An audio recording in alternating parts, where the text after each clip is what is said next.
Let's now bring in Rabbi Marc Schneier, who is a special advisor to the King of Bahrain. Thank you so much, Rabbi, for coming on to chat to us when this hugely significant announcement has only been made in the last hour or so.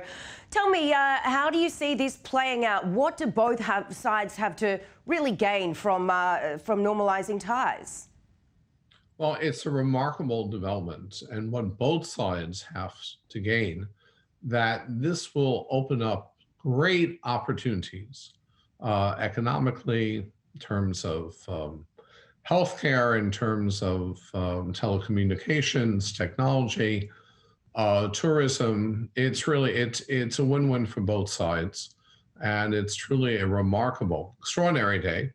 And I might add that when UAE agreed to normalize ties with Israel almost a month ago, that could have been viewed as a one-off in the Gulf. There's 6 Gulf states, or them having separated themselves, from the crowd.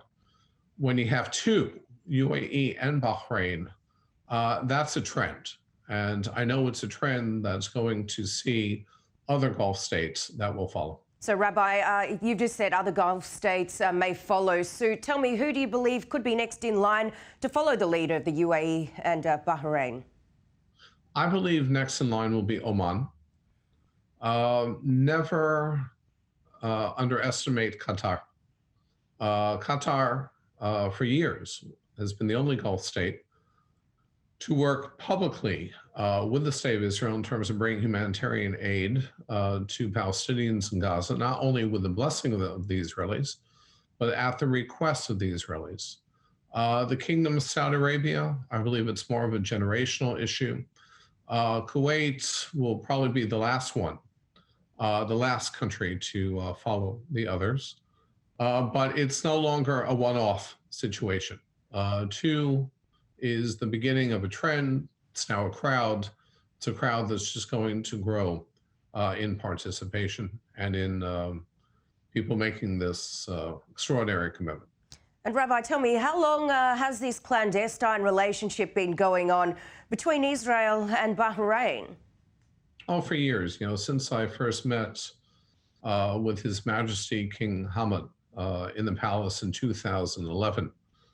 The king has always made very, very clear to me his genuine desire of wanting to establish relations with the state of Israel.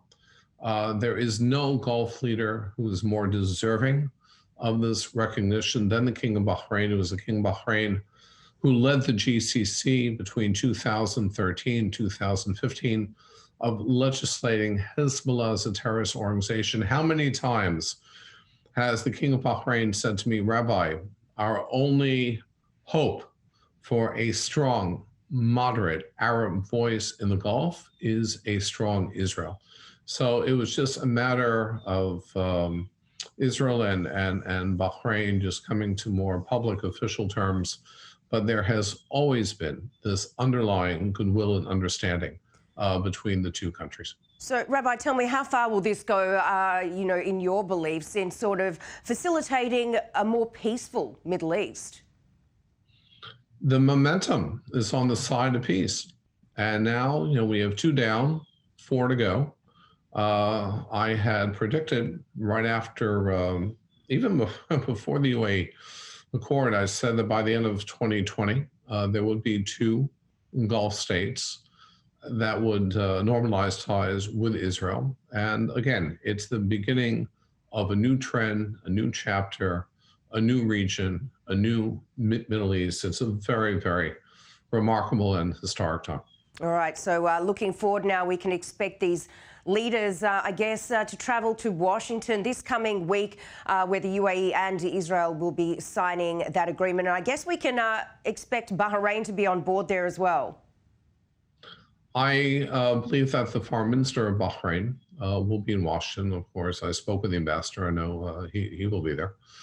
And again, it's just a natural development. It's a natural course of what is the new Middle East, particularly in the midst of the COVID-19 pandemic, when Israel and the Gulf need to work together There's been economic transformations in the Gulf, and many Gulf leaders have said to me, Rabbi, we cannot go through this economic transformation without the state of Israel, with our wealth and resources, and Israel's brain trust and technology. We can develop the most powerful economic reach in the world. Then you always have, the as existentialists, physical threat coming from Iran and its satellites.